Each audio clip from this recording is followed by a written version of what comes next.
వేములవాడ శ్రీ రాజరాజేశ్వర స్వామి దేవస్థాన విస్తరణ పనులపై వస్తున్న వివాదాల నేపథ్యంలో రాష్ట్ర ప్రభుత్వ విప్ వేములవాడ ఎమ్మెల్యే ఆది శ్రీనివాస్ స్పందించారు.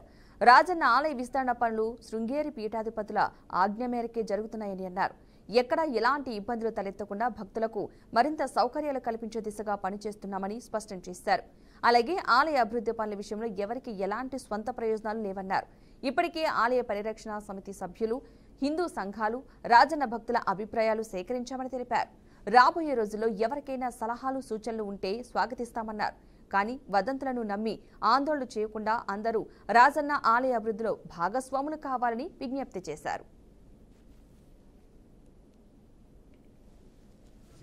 పేరుగాంచిన వేములవాడ శ్రీ రాజరాజేశ్వర సన్నిధిలో అభివృద్ధి కార్యక్రమాలు, విస్తరణ కార్యక్రమాలు ప్రారంభం కాబడతా ఉన్నాయి.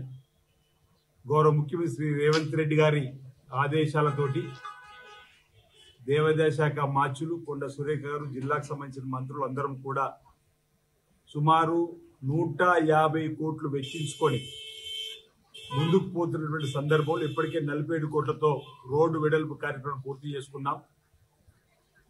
ప్రస్తుతం వేములవాడ రాజన్న ఆలయాన్ని విస్తరించే క్రమంలో వచ్చేటువంటి భక్తుల సేఫ్టీని కూడా దృష్టిలో పెట్టుకొని ఎవరికి ఇబ్బంది తలెత్తకూడదని చెప్పని అర్జిత సేవలు భీమేశ్వర ఆలయంలో ప్రాచీన కాలం నాటి కృతయుగం నుంచి కూడా వేములవాడ రాజన్న ఆలయం నిర్మాణమైనటువంటి సందర్భంలో నిర్మాణమైనటువంటి భీమేశ్వర ఆలయంలో వచ్చేటువంటి భక్తులకు అర్జిత సేవలకు సకల సౌకర్యాలు ఏర్పాటు చేయాలని చెప్పని 3,40,00,000 రూపాయలు కూడా ఏర్పాటు చేయడం జరిగింది.